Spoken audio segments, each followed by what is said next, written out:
ओम नमः शिवाय। प्रिय दर्शकों, आज हम बात करने जा रहे हैं धनु राशि की। विषय वो जो बहुप्रतीक्षित था, अर्थात राहु और केतु जो 30 अक्टूबर को राशि परिवर्तित कर चुके हैं। अगर आप ज्योतिष से सरोकार थोड़ा बहुत भी रखते हो तो आपको पता है। और आप ही लोगों में से कई महानुभावों ने मुझे फ़ोन करके कंसल्टेंसी लेने के लिए, आप लोग फ़ोन करते हैं जब भी मुझे, तो आप ही लोगों में से कईयों ने पूछा है कि आचार्य जी, राहु और केतु का तो बड़े बेसब्री से हम इंतजार कर रहे थे, कुछ महीनों से इंतजार कर रहे थे, कुछ महानुभाव या आप में से भी कई वर्षों से इंतजार कर रहे होंगे। और करना स्वाभाविक भी था, क्योंकि धनु राशि है आपकी। धनु राशि के जो स्वामी होते हैं वो गुरु होते हैं। गुरु अभी तक राहु से पीड़ित था, गुरु चांडाल योग बना हुआ था, आपकी राशि पूरी तरीके से राहु के चंगुल में था। फाइनेंशियली स्ट्रगल आप कर ही रहे होंगे, बिजनेस में प्रॉब्लम आ ही रही होगी, प्रमोशन चाह रहे होंगे, प्रमोशन मिल नहीं रहा होगा, इंटरव्यू देने जा रहे होंगे या फिर जॉब चेंज करने की सोच रहे होंगे, इंटरव्यू के लिए कॉल तक नहीं आ रही होगी पिछले कुछ महीनों से। यानी कि दाम्पत्य जीवन में भी संघर्ष कर रहे थे, यानी कि जीवन के हर एक पहलू पर कुछ न कुछ कम या ज्यादा समस्याएं आ ही रही थी। लेकिन आप इंतजार कर रहे थे कि बस राहु बदल जाए और सब कुछ ठीक हो जाए। लेकिन अब आप लोगों का सवाल ये होता है कि राहु बदल तो चुका है, लेकिन ये फल कब देगा।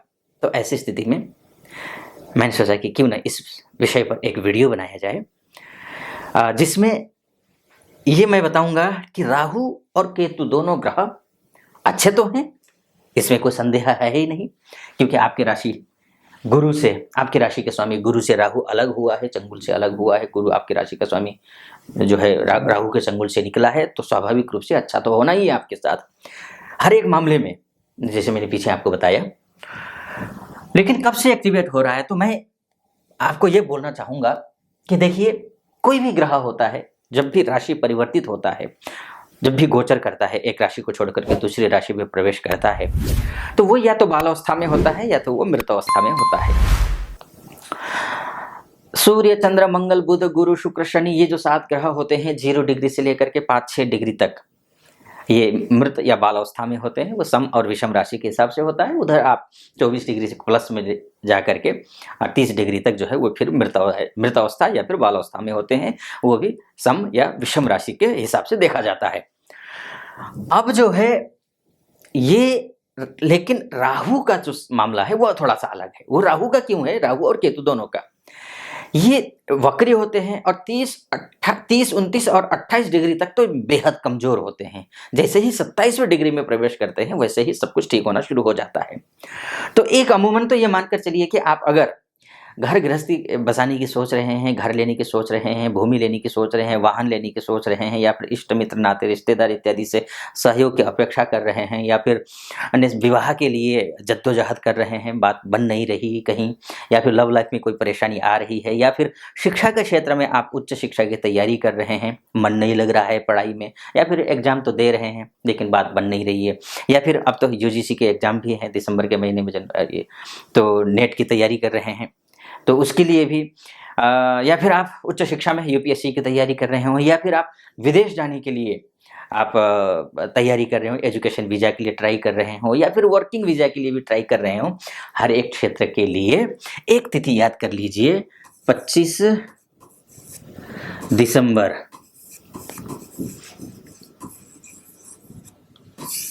ये तिथि है कि राहु पूरी तरीके से परफेक्ट हो जाएगा। यहां से आपको जो राहु को फल देना चाहिए वो पूरी तरीके से देना शुरू कर देगा। राहु मजबूत हो जाएगा, राहु एक्टिवेट हो जाएगा, साथ में केतु भी एक्टिवेट हो जाएगा। इतना तो आप समझ लीजिए एक।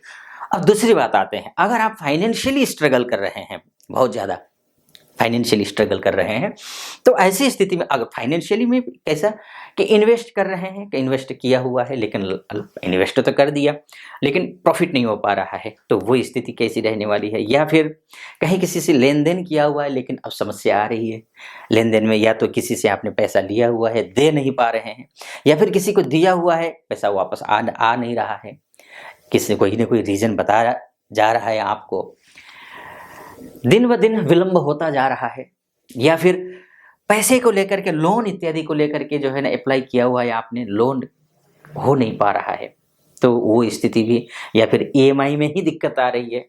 कई जगह तो ऐसा होता है कि ऐसी स्थिति, राहु गुरु जब साथ में थे तो धनु राशि वालों के लिए तो मैंने यहाँ तक देखा है कि ईएमआई लेकर के ईएमआई भरना पड़ता है, ये तक स्थिति आती हुई मैंने देखी है। अगर ऐसी स्थितियों का आप सामना कर रहे हैं तो ऐसी स्थिति में ये जो शुक्र आपका है, जो फाइनेंस हाउस का स्वामी है एक, और दूसरा जो है एक आपका धनेश जो शनि है। फाइनेंस हाउस का स्वामी शुक्र बनता है, धनेश आपका शनि है। शुक्र 5 दिसंबर को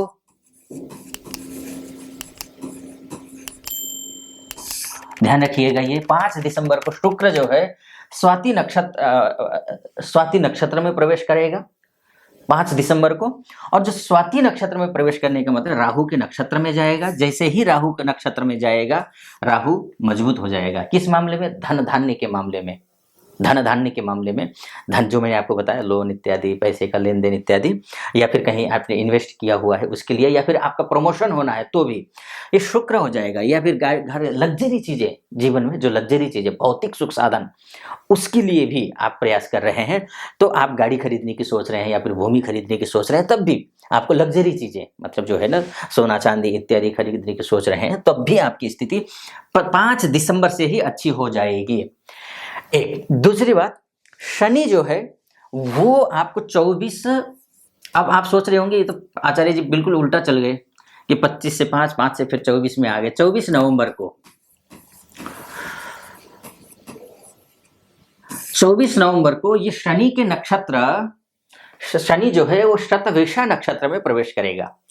अब जैसे ही शनि जो है शतभिषा नक्षत्र, यानी कि शतभिषा नक्षत्र में जैसे ही प्रवेश करेगा शनि, शतभिषा नक्षत्र किसका है? वो भी राहु का है। अब राहु के नक्षत्र में, राहु और जो शनि होते हैं आपस में मित्र ग्रह होते हैं। अब जब जैसे ही शनि राहु के नक्षत्र में प्रवेश करेगा 24 तारीख को, वैसे ही राहु को बल मिल जाएगा। यानी कि आपका अच्छा होना कब से शुरू हो रहा है? 24 तारीख से। धन धान्य के मामले में, फाइनेंशियल स्थिति को ठीक करने के लिए, ये सब कुछ के लिए कब से ठीक हो रहा है? 24 तारीख से। एक पॉइंट कब से है?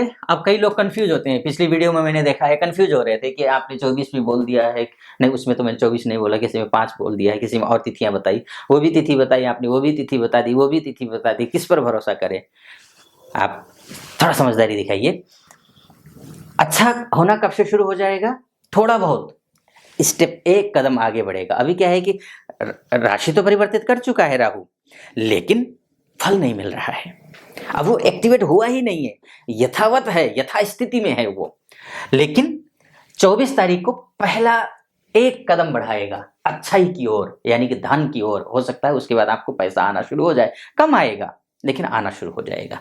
कहीं बात नहीं बन रही है, जॉब के लिए भी बात कर रहे हैं लेकिन जॉब के लिए बात बन नहीं रही है, इंटरव्यू के लिए कॉल नहीं आ रही है, या फिर जो है पैसा, बिजनेस जिस हिसाब से चलना चाहिए उस हिसाब से चल नहीं पा रहा है, आगे की प्लानिंग हो नहीं पा रही है। तो वो जो स्थिति है, पहला स्टेप कब होगा? 24 नवंबर को, जब शतभिषा नक्षत्र में शनि महाराज फिर से आ जाएंगे। अभी वो धनिष्ठा नक्षत्र में है, शतभिषा में आ जाएंगे जब, तो एक चरण पहला। दूसरा 5 दिसंबर, कंफ्यूजन बिल्कुल नहीं है, दूसरा चरण है ये। क्या होता है आपने देखा होगा ना कि कभी ग्रह क्या करते हैं कि स्टेप बाय स्टेप, धीरे धीरे करके, वो 5 दिसंबर एक। दूसरा, तीसरा फुल एंड फाइनल, जहां से आपको, अभी क्या है कि यहां पर शनि और शुक्र का सहयोग मिलकर राहु मजबूत हो रहा है। स्वतः अपने आप में मजबूत नहीं है। जैसे आप कमजोर हैं, किसी सहारे से अगर चलते हैं ना, तो आपको, आप चलते हैं, आप चल नहीं पा रहे हैं, किसी ने सहारा, इधर से एक सहारा दे दिया, इधर से एक सहारा दे दिया, तो आप चल पाएंगे। उसी तरीके से शनि और शुक्र दोनों ग्रह राहु का सपोर्ट कर रहे हैं, ठीक है ना, तो उस हिसाब से आप चल लेंगे। लेकिन जैसे ही 25 दिसंबर आएगा, 25 दिसंबर आने के बाद राहु राहु अपने आप में डिग्रियों के मामले में मजबूत हो जाएगा, निश्चिंत रहिए। एक तो ये हुआ। तो मूलतः आप क्या समझे इस वीडियो में मूलतः मेरा कहने का तात्पर्य ये है कि 24 से एक्टिवेट हो जाएगा ग्रह, 25 से आपको फुल एंड फाइनल फल देना शुरू कर देगा, ठीक। लेकिन इन सब के बीच ये जो फलादेश है वो सबके लिए एक ही, जैसा मैं कह रहा हूं वैसा ही होगा, इसकी कोई गारंटी नहीं है। क्योंकि इस धरती में 8 अरब लोग हैं इस धरती में। ये जो धरती है, पृथ्वी है, वो 8 अरब लोगों की है। अब 8 अरब लोगों में से 12 भागों में यानी कि 12 राशियों में डिवाइड कीजिए तो तकरीबन एक राशि के जो व्यक्ति हैं वो कम से कम भी कितने होते हैं, 70 करोड़ के आसपास आते हैं। 70 करोड़ लोगों के साथ एक ही घटना घटेगी ये जरूरी बिल्कुल भी नहीं है, क्योंकि कभी कभी क्या होता है कि 1 सेकंड के भी जन्म का इधर उधर होता है, या फिर 1-2 सेकंड, या फिर 1 मिनट 2 मिनट के हिसाब से भी अगर जन्म इधर, जैसे ट्विंस को देखते होंगे आप, तो वो अलग अलग होता है, सबके लिए अलग अलग होता है। तो वास्तव में कुंडली जो है ना आपका एक डीएनए है, जैसे हर किसी व्यक्ति का डीएनए अलग अलग होता है ना, उसी तरीके से आपका भी हर किसी की कुंडली अलग होती है, डिग्रियों में अलग होता है, नवमांश में जाकर के अलग हो जाता है, दशाएं अलग चल रही हैं, सड़बल में ग्रह कमजोर है या मजबूत है, डिग्री एक एक डिग्री के हिसाब से फलादेश किया जाता है। तो ये एक मोटा मोटे तौर पर मार्गदर्शन देने के लिए है आपके लिए, मोटा मोटी तौर पर कि हाँ ऐसा होगा।